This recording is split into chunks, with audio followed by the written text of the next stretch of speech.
Hello everybody, welcome back to the channel, nice to see you again. Today we've got something we've been talking about for a long time. An upgrade for the fish room, possibly. I'll give you a clue, we've got a box with lots of Chinesium all over it. It's the TEMU filter. Now if you spent any time on TEMU like I have, you may have seen these before. There's these box filters that you see advertised often on there with different sizes. I finally took the plunge and bought one, and it has arrived today. So I think I spent about 11 quid on this. I got a very good deal, which was why I haven't got one in the past. Obviously they come in different sizes. This is quite a small one, but still a fairly meaty amount of volume that's in here. It comes in 3 different sections. So this one, we've got it here, top, middle and bottom, with some inlets and outlets, as you can see, and around the sides nothing else. That's kind of it. As a package, it's fairly neat. It fits together well, it feels sturdy, it's not super flimsy or anything. Quite the plasticky whiff, so I'd be a little bit sus about using this without giving it a proper good rinse to make sure there's no chemicals or anything, because there is quite a chemical plasticky smell coming from this. The sections themselves, the top section has a lid and then has this, as you can see, so that's for your main input, goes in here, it's gravity fed, goes through and then comes back out here, so it goes through there. This is your mechanical filtration part. Middle section exactly the same, but more for biological, I guess, and then so even more in the bottom where you can have your outputs. So that's just 3 sections. It's fairly self-explanatory, which is good because that's all that comes with it. Some pipe work and some Chinese instructions. Thankfully there are pictures, hopefully will not be too bad. So yeah, the instructions are in Chinese, but quite well diagrammed and photographed, so you can see how it's all meant to go together, what parts are going where. So hopefully we won't have too many problems putting it together. Now this is what I want it to replace, and I want to see if it's going to be any better than it, because this functionally is perfect. You may remember this is my Mega Tank 1. For those of you who have been here a while, I had an overhead sump on here which I smashed as I was building Mega Tank 2. So as a replacement, I've done this dozens of times, I've made loads of videos on this, but it's essentially the DIY version of what I've just shown you. It's 3 buckets. There are holes drilled in the top 2 buckets through to the bottom bucket, which then returns to the tank. So water comes in at the top, which I have conveniently not got in shot. So water comes in at the top, through some mechanical filtration, biological filtration, and these 2, and then in the bottom returns to the tank. So DIY, but it works perfectly well. It cost me all of about, I don't know, if I exclude the filter media, which I'll have to do when I compare it to the new one, it cost me all of about £1. Maybe a bit more. So these buckets were purchased so long ago, I can't remember. I would effectively call them free, but I think I bought 10 buckets like this at an auction for like £5. So I've used 3 of them from this. I've drilled some holes in each of the buckets and I've added 1 fitting. So this costs about 70p. So yeah, practically free. Functionally perfect. I can size it up and size it down as I needed to.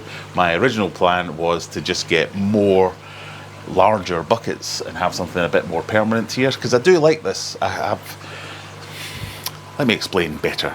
So this is my Mega Tank here. On the side we have these pipes, so the overflows, I've got 2 of them, go down and into stage 1 filtration. So this is the sump, which is just essentially a load of sponges. It's lots of mechanical filtration. So these 2 pipes run in here, go through all the mechanical filtration, and there's a sump pump in there which returns back up these 2 smaller central pipes back into the tank. And then with this valve I have teed off, as you can see going up here, a pipe that was going into the old overhead sump, which is controlled by these valves. So I just control the flow rate by closing or opening these valves a little bit, and then it goes off up that pipe.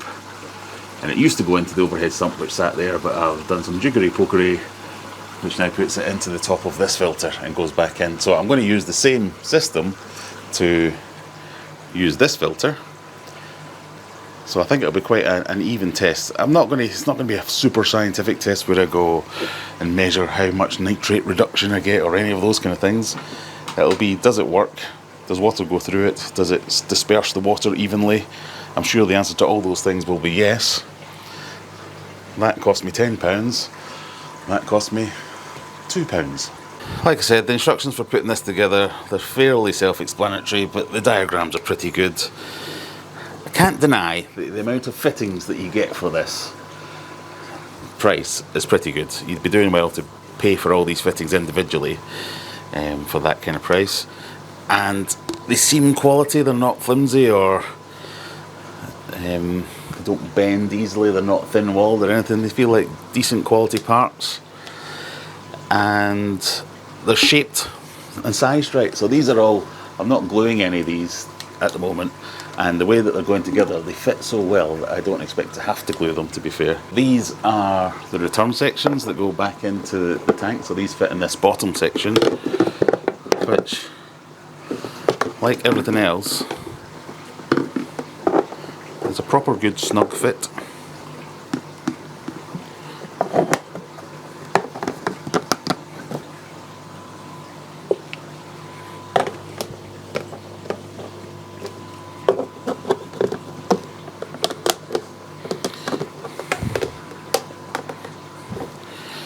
So without gluing anything, that's going nowhere. I'm very impressed with that. So I will build the other one, and then we'll get the top section together and I'll show you what that looks like. But yeah, happy with that. And there it is, fully complete. That took a couple of minutes at most to go together. Instructions were fine, everything feels very secure and stiff. If I just break it down for you by section. So water comes in here, goes all around this loop, and if you can see, this loop is, let me twist this. These pipes are perforated to distribute the water a bit more evenly. Put in a load of floss, sponge, whatever you want to do under this, that will flow through. The other thing to note here is on this side at the top, there is an indicator with a ball in it. You can see that ball. So if it's getting blocked up somewhere, it will overflow into here, the ball will raise, you'll be able to see it and do something about it. This runs through all the boxes. So there's a second box with another one. And there's where it returns through these T pieces. So you can have biological media in here, biological media in the second one. In fact, you can do what you want. Who am I to tell you what kind of media to put where? And it has a lid.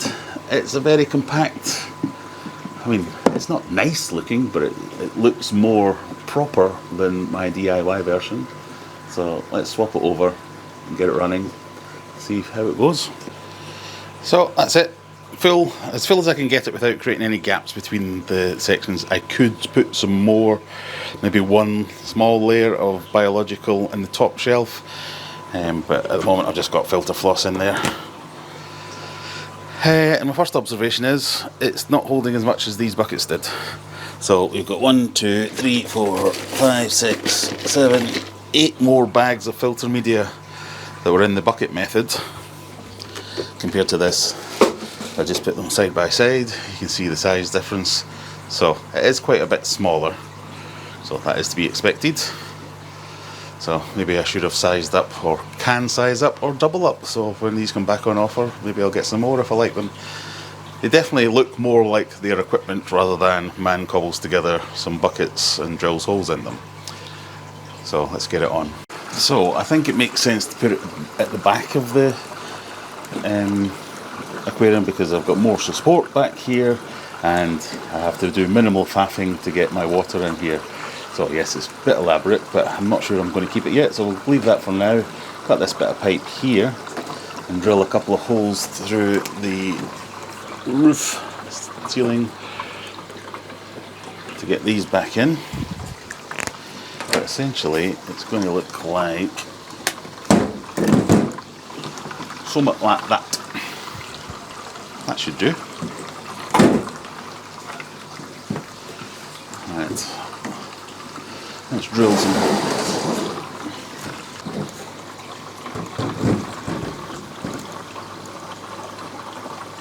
Huh.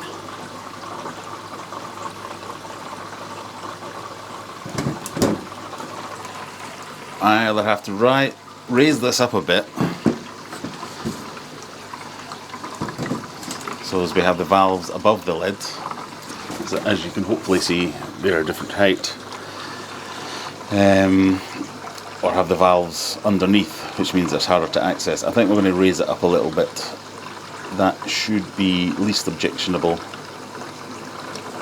A couple of bits of wood should do the trick.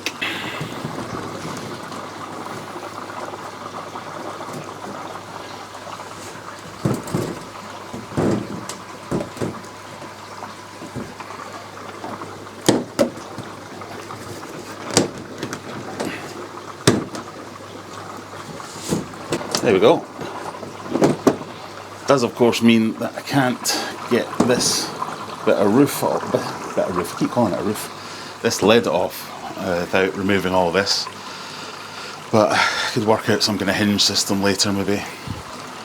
That'll do for now. I need a little hose clip for this onto here, and then we should be good to fire it up and have our first test.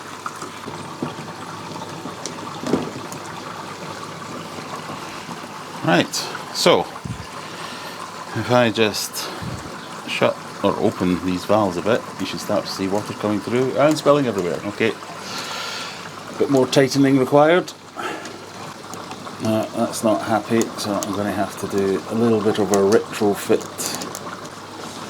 So this might be one of my top tips that everyone goes, what? That's not a tip, that's a bodge, Graham, that's a bodge. I've got a Teflon tape around here to thicken this up and give it something to clamp against. Now, any plumbers in the chat will be going, that's not what that tape's for. And that's not how you do that. I know. This is for threads. But it will do the job I want it to do. And I know there is a special way you put this tape on where you don't have to wind it like an idiot. But I am an idiot, and this is how I wind it. So essentially all I'm doing is thickening the outer diameter of this bit so there's a better fit with the pipe. The correct way to do it is to get a bit of hose that fits better. But as long-time subscribers, click that subscribe button, will know I'm not always the first to do things the right way. Okay.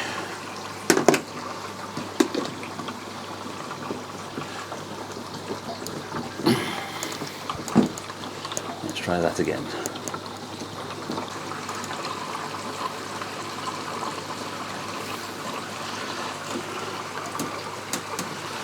It's not leaking. It's not leaking at this bit up here. The water that you might be able to see is from previous leaks. But there, looks okay. And if I just lift this out of it so you can see under here, the returns. Now I have dropped the water level a little bit just so as you can see these, but they will normally be underwater. It's doing the thing.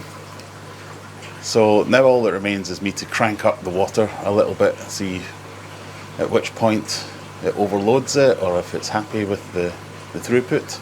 The one limitation of the bucket was this was about as fast as it could handle the water. So, I've been running it for maybe an hour, maybe a bit longer, and it's been absolutely fine. I can't fault it. I've run it at full power. It has not overflowed or been overwhelmed. Having a look from above, you can see that it disperses the water quite evenly. So, yeah, can't fault it. I actually paid £13 for this, and full disclosure, I bought a second one for £11. It seems that the way to do it is to put it in your basket and then keep taking it out and then put it in your basket, and one of the 70,000 emails TEMU will send you will be a coupon voucher to get it cheap. So I've got a second one. I don't know whether I'm going to use it on this tank or I might use it on one of many other tanks that we've got. A little bit disappointed that I couldn't fit more media in it, but I've got a massive big sump down there I can put it in instead. And this does look better. So Is this the cheapest way you can do this? No, the bucket method for me is much cheaper. I can fit more media in it. It does look a bit more janky though. My original plan was to upgrade the buckets and use bigger buckets, the big slam buckets that I've got, which would fit loads of media in them and have an overhead trickle filter like that. But this, for the price, might not be the cheapest way to do this, but it's really good value for the amount of fittings that you get. It might even be worth just buying it for the fittings and using the fittings on larger buckets, maybe. But yeah, I'm perfectly happy with this. Another TEMU win. So if you like this kind of thing, please consider smashing that subscribe button or just clicking it, whatever floats your boat. It really helps me out. If you want to see any of my other TEMU videos, I've got plenty of them, whether they're linked up here or just search across my channel. Lots of really good stuff, lots of questionable stuff, shall we say. But if you like this sort of thing, hit that subscribe button. Come and join me on a Friday night at 9 PM UK time. I do a live stream every Friday. You can ask me questions about how these things are going on in a bit more detail. But if you have any questions, get them in the comments. I try and answer most of the comments. And yeah, I'm looking at it over there. That's why I'm looking at it. I'm perfectly happy with it. It does look the business. See you in the next one. Bye!